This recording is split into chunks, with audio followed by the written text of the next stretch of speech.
nataka kuwaambia wako watu hawana kazi ndani ya hiki chama zaidi ya kukigawa.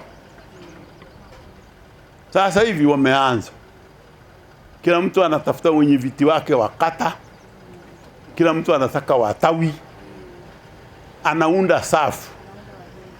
Sasa mimi nauliza, we Mayaya uwe na wakwako, na Jamali awe na wakwake, na mimi niwe na wakwangu. Sasa wa CCM ni wapi?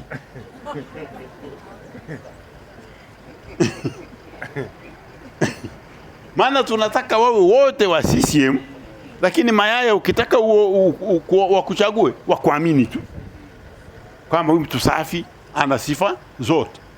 Mtugawie chama chetu, tena sio huku chini. Nimeambiwa na wengine wanazungumza urais wa mwaka 30. Mwaka 30 leo tumemaliza uchaguzi mwaka jana. Sasa tujenge kwanza nchi, tufanye maendeleo. Urais wa mwaka 30, nani wewe umesema na Mungu kwamba utakuwepo? Wewe kwa nini unamtesti Mungu sasa? Unaacha kuzungumza mambo yaliyopo ya kutekeleza ilani ya kujenga upya chama, unaanza kuzungumza urais, mimi naunga mkono fulani. Unamuunga mkono nani amekwambia atakuwepo? Au wewe utakuwepo?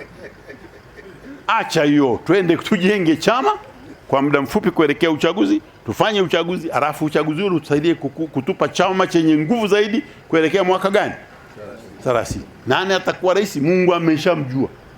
Maana Mungu alitujua kabla dunia haijaumbwa. Hawezi kushindwa kujua rais. Nyingine wote utakuwa unajibaraguza tu. Lakini siku ikifika Mungu atasema wewe ndio rais. Alafu utabaki unasema umeonewa na Mungu.